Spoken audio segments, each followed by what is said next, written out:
Bem-vindos ao nosso canal. Esse é o quarto vídeo do curso Direito das Famílias e Sucessões.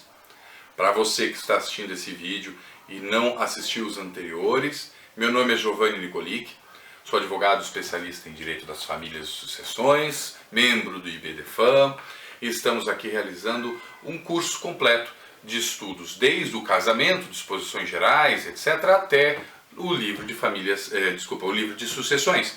Então, faremos todo o curso montado em cima do cronograma do Código Civil, da leitura dos artigos dos livros específicos do Código Civil.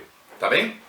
Já respondendo a uma angústia que me trouxeram, Giovanni, nós não tem como falar de alguns assuntos específicos, por exemplo, a questão da alienação parental, o casamento homoafetivo, ou qualquer outro assunto transgênero que está muito evidente.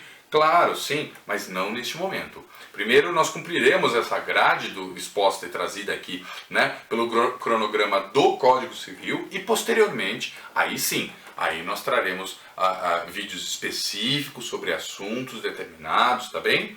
Por enquanto nós cumpriremos aqui, até mesmo porque há estudantes de direito, pessoal que também, até bacharéis que estão aí prestando a ordem e outros pertinentes a essa situação, que necessitam que se feche esse primeiro cronograma para depois evoluirmos para um patamar um pouco mais avançado, mais puxado.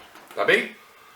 Bem, falamos então sobre os atos do casamento, sejam eles das provas do casamento, processo de habilitação, falamos da capacidade, dos impedimentos, das causas suspensivas, tudo isso, e agora nós damos continuidade no capítulo 8, que é a partir do artigo 1548, e falaremos hoje especificamente tanto sobre a eficácia quanto a invalidade do casamento.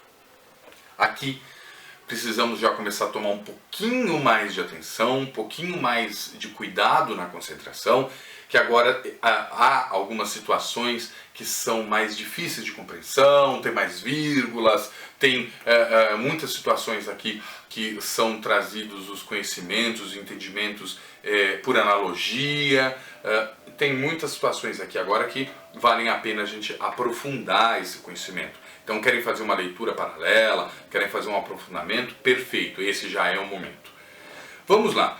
Para começarmos sobre a questão da invalidade do casamento, nós temos que trazer três conceitos muito interessantes, muito importantes, porque tendo essa clareza fica muito mais fácil a leitura desses artigos.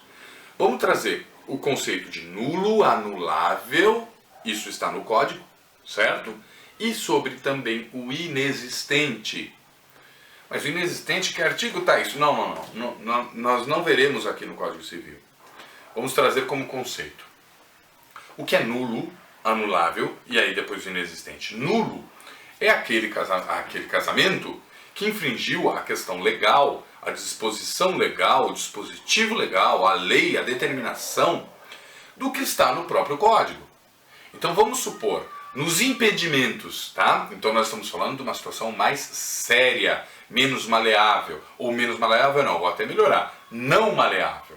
Tá bem? Então lá nos impedimentos, vamos pegar um exemplo. Nós sabemos que não podem se casar os ascendentes e descendentes. Então, Beltrano casou com a filha. Tá, esse casamento, então vamos pedir uma anulação desse casamento. Esse casamento é anulável. Não, esse casamento é nulo. É nulo. Por quê? Porque há um impedimento legal que nunca pode ser modificado. Há um vício aqui que não pode ser modificado. Beltrano vai deixar de ser pai dessa filha? A filha vai deixar de ser pai, a filha vai deixar de ser filha desse pai? Ou o pai dessa filha? Nunca. Certo? Não tem o que fazer. Então, isso nunca pode ser modificado, não é anulável, é uma situação muito mais séria, tá bem? A infração legal é muito maior, muito mais densa. Então nós estamos falando dos impedimentos, é nulo. Vamos para as causas suspensivas. Nós estamos falando agora do anulável, tá bem? Então é uma situação mais branda e muitas das vezes modificada. Ela pode ser modificável, né? Ela pode muitas das vezes ser modificada durante esse percurso, inclusive evitar essa anulação. Nós veremos isso. E agora o terceiro, que é o inexistente. você encontrou alguém na madrugada e vocês começaram a namorar na madrugada e foram lá no barzinho e aí beberam e aí ficaram felizes demais e aí ficaram tão apaixonados naquela bebedeira que pediram pro garçom fazer o casamento de vocês. E ele veio até vocês, disse: eu os declaro marido e mulher, eu os declaro casados, pode beijar o noivo, pode beijar a noiva e etc. E aí vocês pegaram, compraram uma aliança de coco, colocaram a aliança de coco, perfeito, fizeram uma aliança da tampinha da garrafa de cerveja e tá tudo ótimo, casamos. Aí no dia seguinte, que besteira, meu Deus do céu, eu tenho que pedir agora para que esse casamento seja anulado. Não existe casamento, é inexistente. Ele preencheu os requisitos e os pressupostos legais para que se tornasse um ato jurídico válido como casamento? Não. Então não tem que ser anulado. Nem declarado nulo, nem anulável. Ele é inexistente, ele não existiu. Então fica tranquilo, no dia seguinte pode ter a consciência tranquila que estarão os dois solteiros. Bom, artigo 1548. É nulo o casamento por infringência de impedimento. Já falamos sobre isso. Seguindo, 1549. A decretação de nulidade de casamento, pelos motivos previstos no artigo antecedente, pode ser promovida mediante ação direta por qualquer interessado ou pelo Ministério Público. Então, ok. Se eu vou declarar aquele ato nulo, aquele casamento nulo, qualquer interessado ou Ministério Público podem, são partes legítimas, né, para fazer essa solicitação. 1550 já vai tratar desses anuláveis, tá bem? Então vamos lá. Anulável é o casamento, de quem não completou a idade mínima para casar. Qual a idade mínima para casar? 16. No Brasil a idade núbil é 16 anos. Giovanni, não fala isso, porque não é assim. Não é. Não é. Sabe por quê? Porque com 16 anos ele não pode casar. Ele vai ter que ter autorização dos pais. Ele pode se casar com autorização dos pais. E ainda, se eles não autorizarem, com autorização judicial. Lembra? Então, eles podem se casar. Então, a idade núbil é 16 anos. A leitura aqui é referente a exatamente essa situação. Não completou a idade mínima para casar? Não. Então, é declarado anulável. Eu vou entrar com uma ação declaratória pedindo essa anulação de casamento. Inciso segundo, do menor em idade núbil, já falamos, 16 anos, quando não autorizado por seu representante legal. Tá vendo? Tem a situação aí que vai ser anulável, mas aí tem a gravidez, aí tem a outorga judicial. Vamos focar exatamente no que está escrito, tá bem? Ele em idade núbil, quando não está autorizado a casar pelos seus representantes, os responsáveis legais, é anulável. Esse casamento é anulável. Claro que aí nessa solicitação, nesse requerimento de anulação, ele vai poder trazer os fatos específicos e explicar o porquê. Vamos supor que ninguém está sabendo e agora ele vem trazer a informação de que ela está grávida. Opa, já não é mais, né? Ele é anulável, ele vai ser analisado como toda ação, não é? E aí, trazendo esses argumentos, ele não será mais anulado, né? Tá bem? Mas ele é anulável. 3. Por vício da vontade, nos termos dos artigos 1556 a 1558. Nós veremos esses vícios de vontade, tá? Não tem muito segredo, é simples, tá? A leitura simples já vai nos dar esse entendimento desses vícios de vontade. Nós veremos quando passarmos aqui pelos 556 a 558. Também o quarto, do incapaz de consentir ou manifestar de modo inequívoco o consentimento, isso também está claro. Inciso quinto, este inciso é bastante interessante.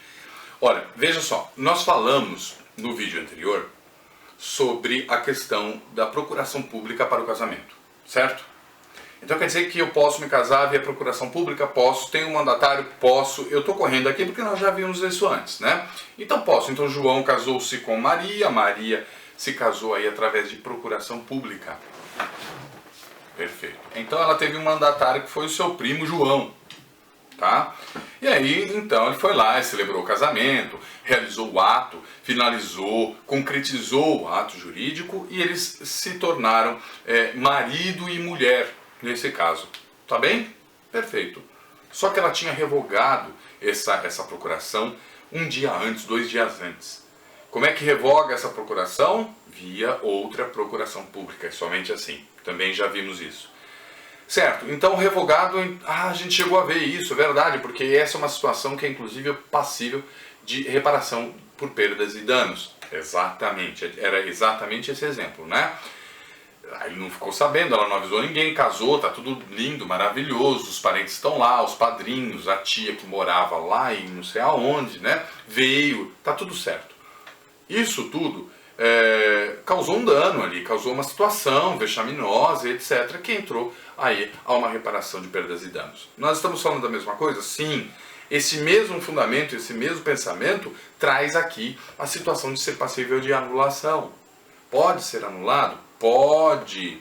Só que nós temos a boa e velha vírgula do direito, senão não era direito, certo? Tem uma vírgula. Vamos fazer a leitura do inciso e a gente fala sobre a vírgula. Vamos lá. Realizado pelo mandatário sem que ele ou outro contraente soubesse da revogação do mandato e não sobrevindo coabitação entre os cônjuges. Como assim?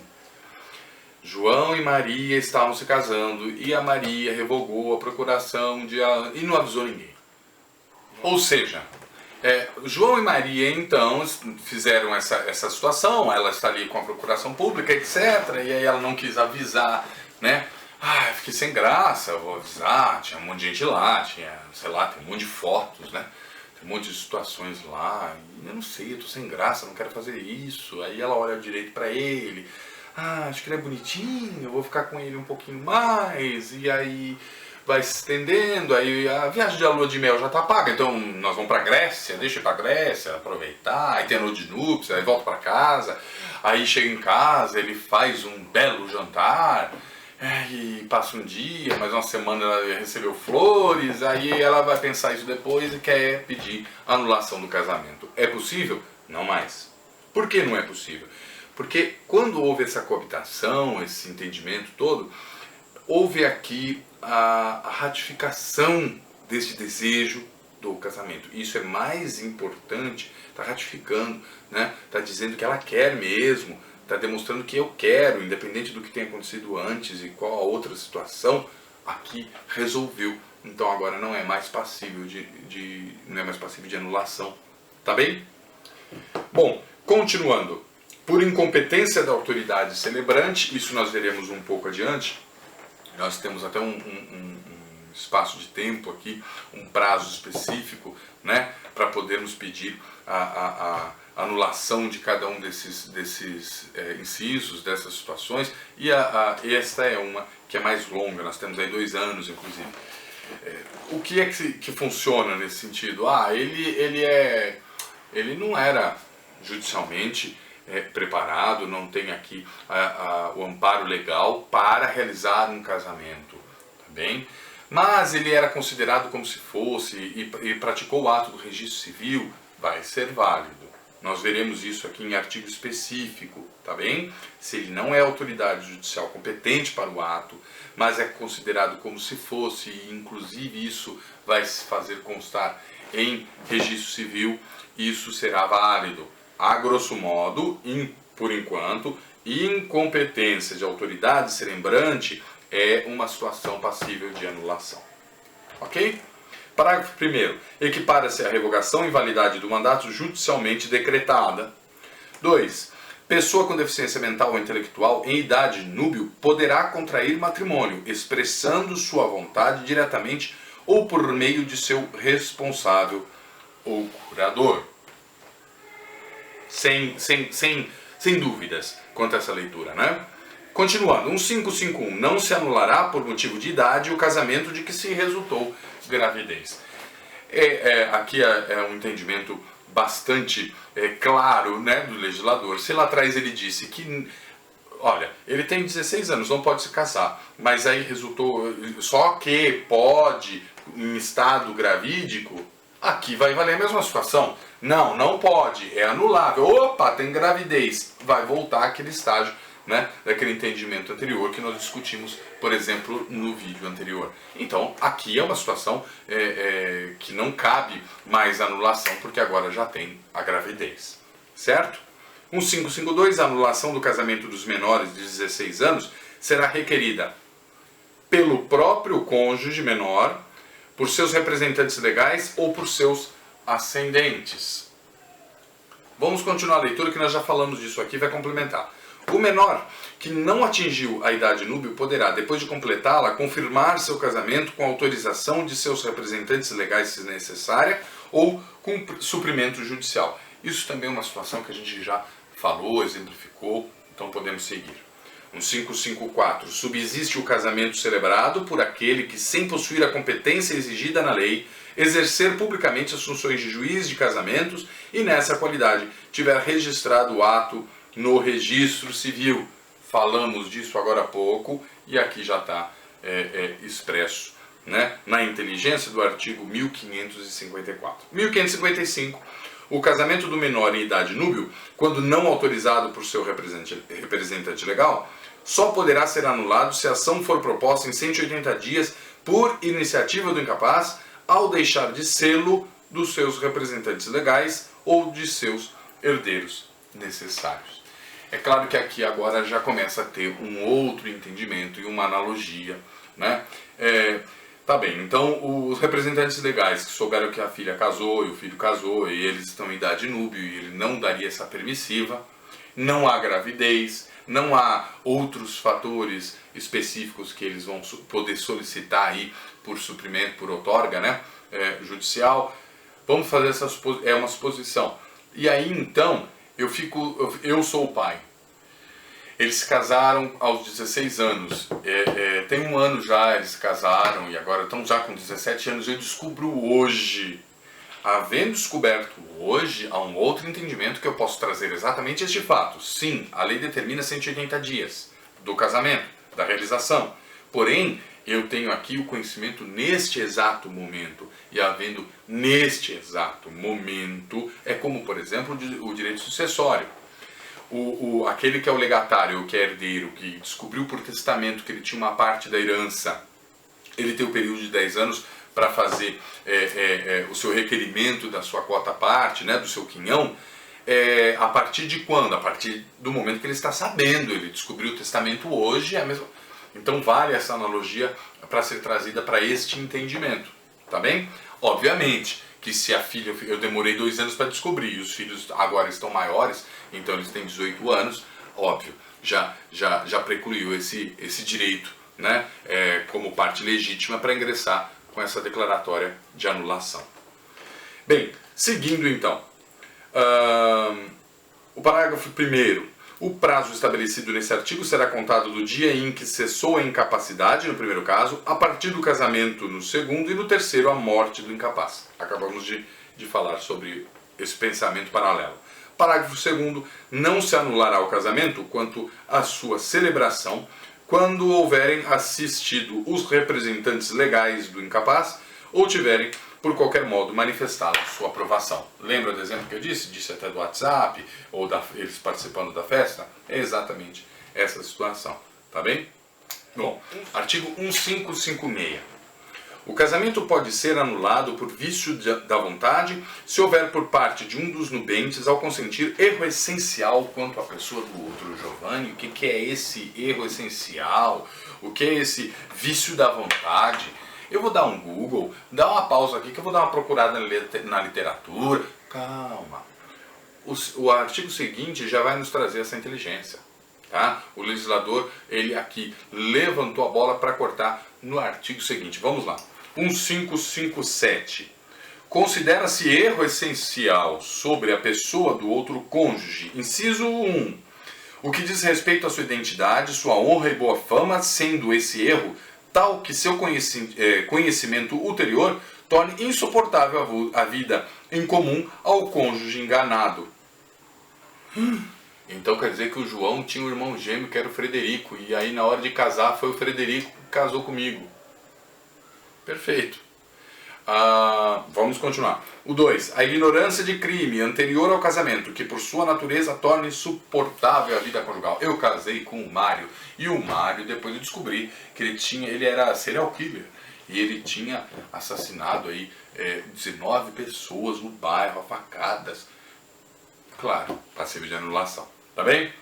Inciso 3º, a ignorância anterior ao casamento de defeito físico irremediável que não caracterize deficiência ou de moléstia grave e transmissível por contágio ou por herança, capaz de pôr em risco a saúde do outro cônjuge ou de sua descendência. Tá? Também isso está muito claro aí na redação, né, desse inciso, está fácil o entendimento. Essa é também uma situação que nos mostra, né, a permissiva de anulação, exatamente por esse vício de vontade, não é? Por todo esse erro sobre a pessoa, essencial sobre a pessoa e etc. que nós estamos trazendo.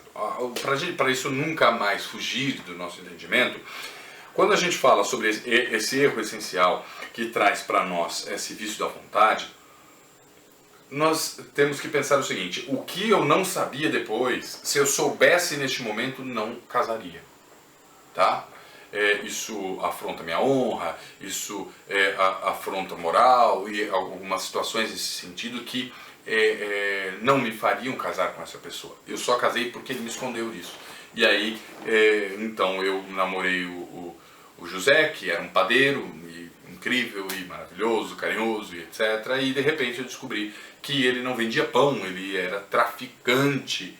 E eu jamais aceitaria ter casado com ele se soubesse que ele era traficante. Pronto, ok? Tá bem? Encaixa perfeitamente nesse entendimento. Continuemos. Bem, nós estamos aqui no 1557. Agora o inciso 4º foi revogado. Vamos para o 1558. É anulável o casamento em virtude de coação. Quando o consentimento de um ou de ambos os cônjuges houver sido captado mediante fundado temor de mal considerável e iminente para a vida, a saúde, a honra, sua ou de seus familiares. Que mal é esse que vai assolar o suficiente para se tornar essa relação insuportável, essa convivência insuportável? É muito subjetivo, concorda? Quem é que vai decidir isso? O judiciário, o meritíssimo juiz de direito, né? Então, obviamente eu teria que ter provas substanciais para demonstrar este mal a mim ou aos meus familiares que tornassem a situação completamente insustentável, que houve realmente uma coação deste ato. Isso vai se reproduzir em um artigo específico aqui na frente que eu retomo, mas essa coação ela tem que ser demonstrada, tá? Ela tem que realmente ser comprovada, seja por testemunhas ou ter fundamentos específicos. É assim como a invalidade do negócio jurídico.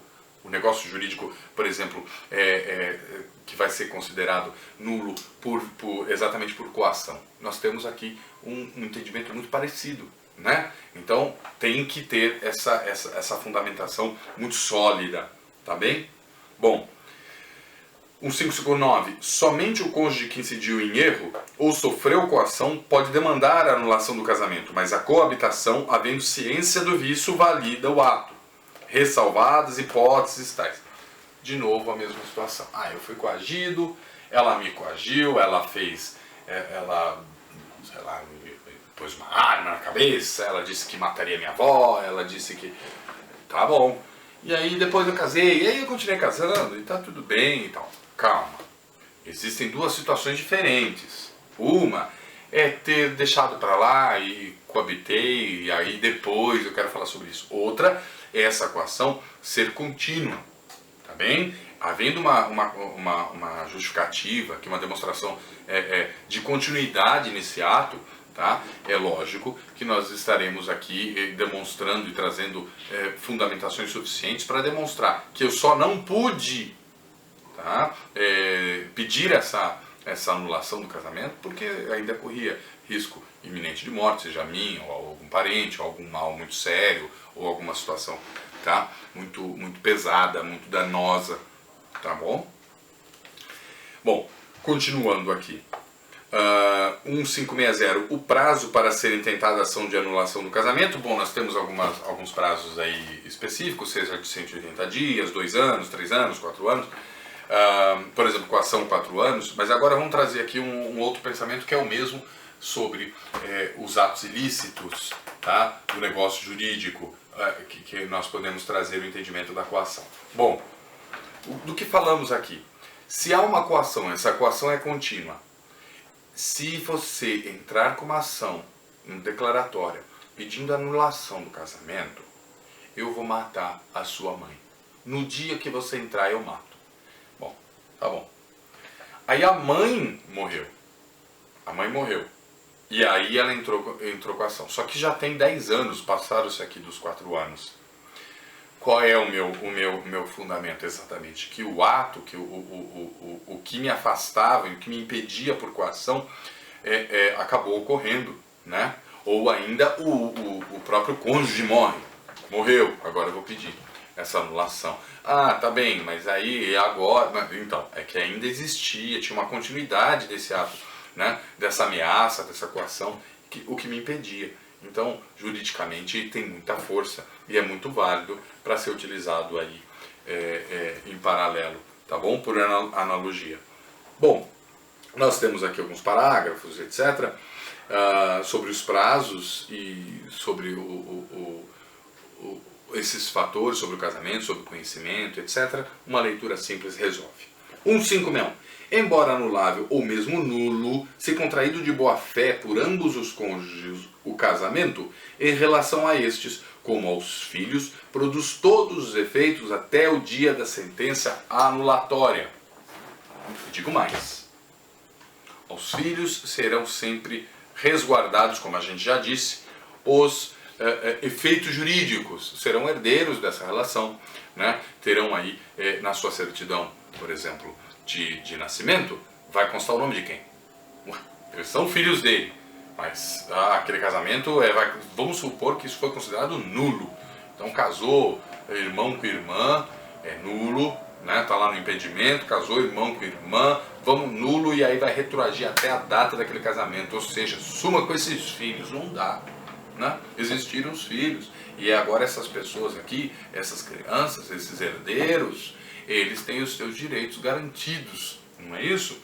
Então, uma vez acontecendo essa situação, é óbvio que estes herdeiros não terão, não perderão os seus direitos, né? Continuarão filhos, são herdeiros os dois, constarão os nomes dos dois nas certidões, só vai considerar nulo o casamento dos dois. E com muito cuidado, porque aqui há uma proteção para terceiros de boa fé. Nós leremos nos artigos seguintes aqui, tá? Porque inclusive nós falamos no início do vídeo. Quando declarado nulo o casamento, ele é nulo e retroage até a data da sua celebração, mas há efeitos jurídicos, como ao caso dos filhos, e aí os terceiros de boa fé, que são preservados, são cuidados pela legislação, tá? Ninguém tem culpa desse ato nulo. Vamos lá. Inclusive é interessante essa palavra culpa que eu usei, porque nós sabemos muito bem que já não existe mais o entendimento e a utilização da culpa no divórcio, na separação, na dissolução. Não há de se falar mais de culpa. Porém, aqui, ainda neste momento, ainda trata-se da culpa. E nós veremos isso, tá? Que é exatamente a seguir. Vamos lá. Parágrafo 1º do 1561. Se um dos cônjuges estava de boa fé ao celebrar o casamento, os seus efeitos civis só a ele e aos filhos aproveitarão. Óbvio, né? Então, eu estava de boa fé. Quem não estava de boa fé é ela. Aí vai retroagir essa situação, perdendo todos os meus direitos civis desde a data da celebração? Não, nem a mim nem aos filhos, né? A mesma situação dos filhos, que aí vai se aplicar ao cônjuge. Seguindo nesse mesmo entendimento, parágrafo 2º, se ambos os cônjuges estavam de má fé ao celebrar o casamento, os seus efeitos civis só os filhos aproveitarão. Já falamos disso. 1562, esse é bastante importante. Grifem aí. Antes de mover a ação de nulidade de casamento, a de anulação, a de separação judicial, a divórcio direto ou a dissolução de união estável, poderá poderá requerer à parte, comprovando sua necessidade, a separação de corpos, que será concedida pelo juiz com a possível brevidade. Do que é que nós estamos falando aqui? Tá vendo que a gente já começou a sair do casamento para dissolução, para separação, né? É onde começa agora, como eu já brinquei nos outros vídeos, onde tem briga o negócio fica mais feio, né? Até agora é amor, ou o que seja, mas na maioria das vezes amor, e aí então é mais fácil. Aqui agora começam as intrigas, as brigas, as confusões, as discordâncias, e aí onde chamam o Estado para intervir na bagunça que eles mesmos fizeram. E aí nós temos confusão. Aqui está falando simplesmente sobre que cabe a separação de corpos, né? O que é a separação de corpos? A separação de corpos é uma possibilidade, né, para se resguardar a integridade física e psicológica de um dos cônjuges, né, e até muitas das vezes dos menores envolvidos. Pensemos o seguinte, olha, o casal agora está em desacordo, estão brigando, discutindo, se ofendendo cada vez mais e cada vez mais. E aí João diz, eu não saio dessa casa porque metade dessa casa é minha. E a Maria fala, metade também é minha, eu não saio. Ou que não seja metade, nenhuma metade de nada de ninguém. Um vira pro outro falando, eu não vou sair daqui. Quem sai é você. Eu vou ficar aqui com os meus filhos, eu vou ficar aqui com o cachorro e com a planta que eu plantei. Não vai, você que vai, eu que vou. Então, para resguardar, né, a integridade física de ambos, psicológica, essa convivência que muitas das vezes a gente sabe que se torna insustentável. Não adianta eu entrar com uma ação aí de divórcio e pedir uma dissolução de união estável, que seja, enquanto ela está sendo revisada, analisada pelo judiciário, os dois já se mataram.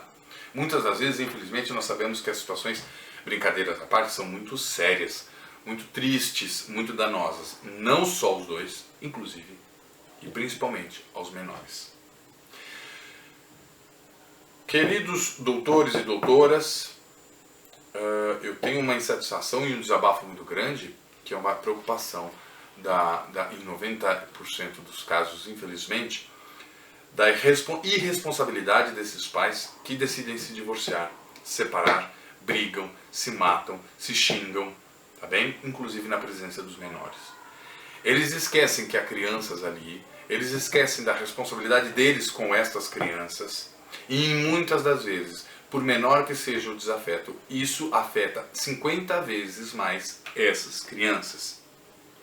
Então, eu costumo dizer que a nossa obrigatoriedade como primeiros juízes dessas situações, quando esses clientes nos procuram, desculpa, é orientá-los e demonstrar exatamente sobre esse risco e esse perigo a essas crianças, toda essa situação. Eles que briguem lá fora, mas não dá, estão brigando e tá, não dá, e aí o marido briga, a mulher briga, e a mulher briga, e o marido briga, e tá uma confusão, e a ação de divórcio vai demorar 2 anos para sair, e socorro judiciário, eu vou pedir socorro pela separação de corpos, tá bom? Para retirada de um desses dois cônjuges, dessa coabitação, por uma questão de resguardo físico, psicológico, etc., a si e aos menores. Tá bem? Continuando. 1563. A sentença que decretar nulidade do casamento retroagirá a data de sua celebração, sem prejudicar a aquisição de direitos a título oneroso por terceiros de boa-fé, nem a resultante de sentença transitada em julgado. Já falamos disso, só complementamos com a leitura. E agora o último artigo desse capítulo 8, né, da invalidade do casamento, nós trataremos aqui no 1564, que tem a redação. Quando o casamento for anulado por culpa de um dos cônjuges, olha aí, ó, lembra da história da culpa? Acabamos de falar. Este incorrerá, inciso 1, na perda de todas as vantagens havidas do cônjuge inocente. Ok? E 2, na obrigação de cumprir as promessas que ele fez no contrato antinupcial. Ele fez uma doação lá naquele contrato. Vai retroagir agora, devolve para mim. Não, tá? Novamente vale pontuar aqui a existência da culpa. É interessante essa situação, que é completamente a antiga culpa que falávamos sobre as dissoluções, sobre os divórcios, né? Ah, fulano traiu ciclana, então por culpa agora nós vamos recorrer sobre a partilha de bens.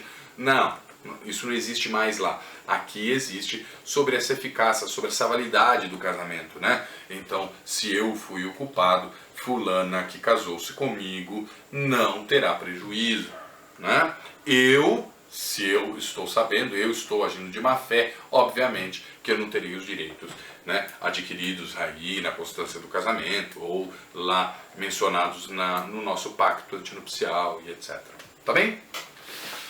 Bom, agora vamos para o capítulo 9, da eficácia do casamento, e agora trataremos com um outro olhar sobre o Instituto Casamento. Então, estamos aqui falando sobre a sua invalidade, sobre tudo aquilo que pode ser passível de anulação ou de nulidade, né? Trouxemos todas as vírgulas, algumas situações nesse momento, e agora nós vamos falar sobre o lado mais romântico, a sua eficácia, né? A sua validade, a sua força, tá bem? O que o casamento precisa ter para ser um casamento. Vamos lá, 565. Pelo casamento, óbvio, nós vamos ler novamente homem e mulher, tá bem? Enquanto não arrumarem essa redação, nós temos que interpretar, entender que é homem e homem, mulher e mulher, ok? Transgênero, não existe mais essa... É inconstitucional hoje a leitura de homem e mulher.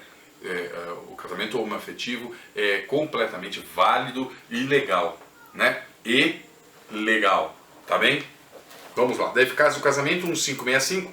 Pelo casamento, homem e mulher assumem mutuamente a condição de consortes, companheiros e responsáveis pelos encargos da família.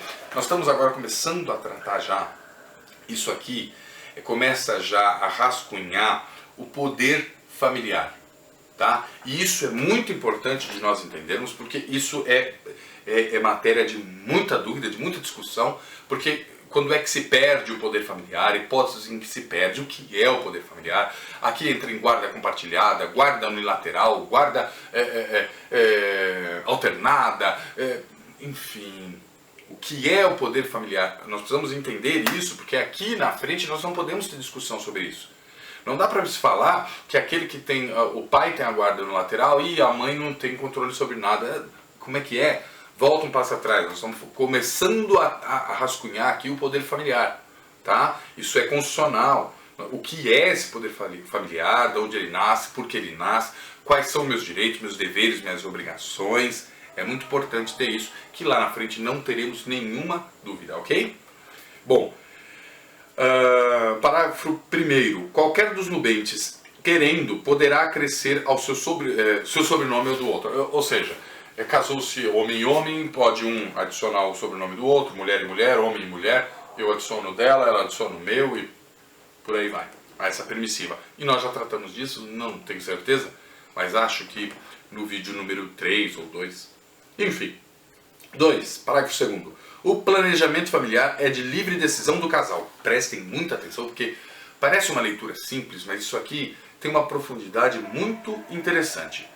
O planejamento familiar é de livre decisão do casal, competindo ao Estado propiciar recursos educacionais e financeiros para o exercício desse direito, vedado qualquer tipo de coerção por parte de instituições privadas ou públicas. Começa agora aqui também a falar sobre a intervenção do Estado nesse poder familiar. Né? Quando é que o Estado pode interferir? Quando ele é chamado, a grosso modo, claro, eu estou falando em situações mais amenas. E que infelizmente acontece. Querem um exemplo? Eu dei, acho que o exemplo já do plano de saúde, acho que não, acho que eu falei da escola. Pedro e Maria são casados e tem a Joaquina.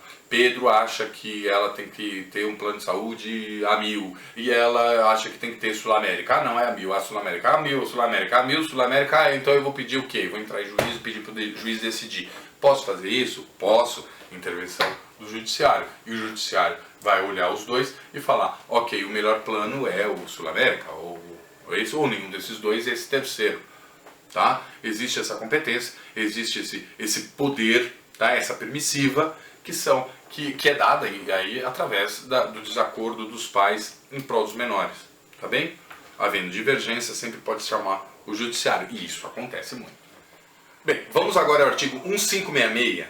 E o artigo 1566 ele é muito interessante, porque embora muitos comentem que isso já é descabido, isso é muito antigo, isso é fruto do Código Civil de 1916, eu discordo. Eu acho que aqui é muito válido nós interpretarmos, entendermos, prestarmos bastante atenção a esses incisos do 1566, porque ele está enlaçado, existem elos aqui que nos ligam a direitos e deveres, e aí, então, responsabilidades, reparações, consequências no direito de família, advindos exatamente desses direitos e obrigações. Vamos ler. 1566, são deveres de ambos os cônjuges. 1. A fidelidade recíproca. 2. Vida em comum no domicílio conjugal. Esse é muito importante. 3. Mútua assistência. 4. Sustento, guarda e educação dos filhos. De novo, nós estamos falando aqui sobre poder familiar, sobre responsabilidade de cada um dos genitores. Quer dizer que eu ganho 1.000 e a minha esposa 1 milhão e nós dois temos a mesma responsabilidade sobre o sustento dos menores? Exatamente. E etc. Tá bem? Tanto que nós temos numa ação de alimentos, por exemplo, cláusulas específicas de que o cônjuge alimentante, quando ele está desempregado, ele é obrigado a reparar ou a contribuir com um valor X mensalmente, seja aí um salário mínimo, meio salário mínimo, vamos supor. Tá bem? Então existe essa condição, mesmo no caso de desemprego, o filho vai ter que sobreviver, não é? Não é só comer, estudar, ter lazer, passeio e etc, etc, né? Então é responsabilidade dos genitores. Olha onde nós já estamos chegando só com uma pincelada nesses incisos, eles são muito importantes. Quando a gente fala da vida em comum no domicílio conjugal, isso daqui não pode ser um elo que liga aí lá na frente quando a gente tem a temática de uso capião por abandono de lar, né? E a partilha desse bem imóvel, vamos supor, não é? Então, isso aqui tem já o nascimento de uma segurança, de direitos e obrigações mesmo, desse casal que é formado neste casamento, sobre suas responsabilidades daqui até lá na frente. Vivam eternamente, maravilhosamente bem. Ok. Não vou nem conhecer, nem discutir sobre esses direitos e obrigações. Não é o caso? Não. Houve um divórcio, uma dissolução? É daqui que nasce muita coisa que é requerida lá na frente. Tá? Então, nós temos esses incisos que valem aí essa leitura simples, um entendimento razoável, nada demais. Continuemos. 1567. A direção da sociedade conjugal será exercida em colaboração pelo marido e pela mulher, pelo marido, pelo marido, pela mulher e pela mulher, sempre no interesse do casal e dos filhos. Parágrafo único. 1567. Vou dar um outro exemplo de que estes direitos, essa eficácia romântica do casamento, está assegurando muita coisa lá na frente, está amarrando, o legislador está amarrando toda essa situação, que essa leitura aqui está clara e me dando o seguinte pensamento. Houve um divórcio, ok? E nesse divórcio está tendo briga sobre uma dívida específica formada por um dos cônjuges. A mulher contraiu uma dívida, tá, de 100 mil reais. E aí agora nesse divórcio, nesse formal de partilha, pede-se então que seja dividido 50% com o cônjuge. Ele fica responsável aí por 50 mil reais. Ok, né? Não. No direito de família, se não houver a comprovação de que este empréstimo, de que essa dívida, ela foi adquirida em prol do núcleo familiar, ela não é dividida. Se ela pegou esse empréstimo, por exemplo, para fazer compra de sapatos, bolsas e viagem própria, ela viajou com as amigas, ela comprou sapato, bolsa e etc., ela não vai conseguir repartir, né? Não vai conseguir pedir que ele fique responsável pelos 50% desse montante, desse monetário. Tá vendo? E vem daqui. A direção da sociedade conjugal será exercida em colaboração pelo marido e mulher, sempre no interesse do casal e dos filhos. Está nascendo daqui. Parágrafo único. Havendo divergência, qualquer um dos cônjuges poderá recorrer ao juiz, que decidirá tendo em consideração aqueles interesses. Já comentamos aqui que, infelizmente, acontece bastante. A situação do plano de saúde, de escola, né? A divergência entre os dois, solicita-se para que o judiciário, o juízo, decida qual é a melhor opção, já que não há consonância aí, não chega a um denominador comum em prol dos filhos. Dentro desse pensamento, vamos ao artigo 1568. Esse pensamento que eu digo é esse de ter laços, de haver aqui laços, de haver elos aqui com ligações sobre outros comentários, outras demonstrações desses direitos, dessas responsabilidades lá na frente. O 1568, na minha opinião, sobre aqui a eficácia do casamento, é o principal artigo desse pensamento. Vamos fazer a leitura.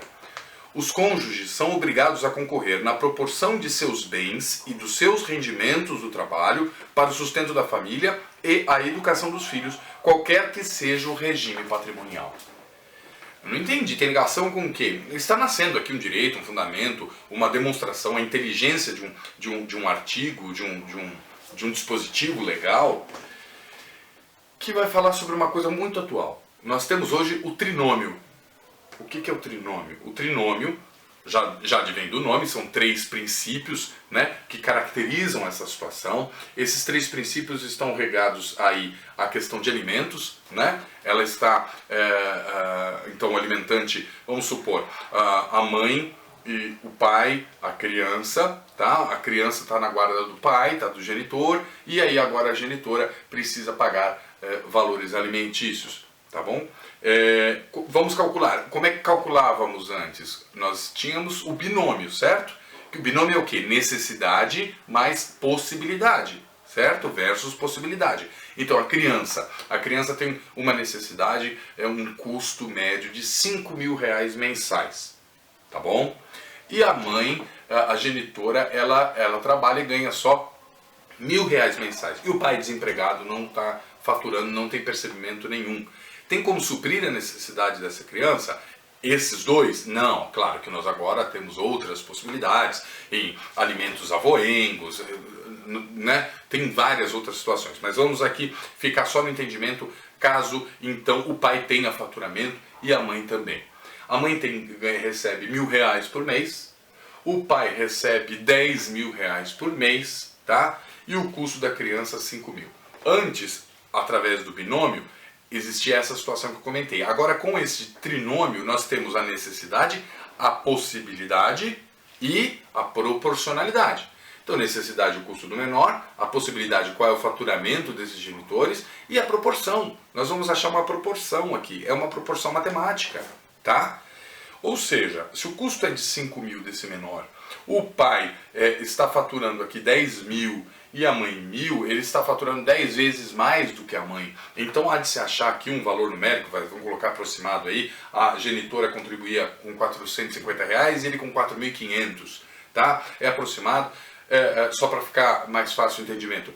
Ele está, com essa proporcionalidade, achou-se o valor exato dentro da sua possibilidade em suprir a necessidade do menor.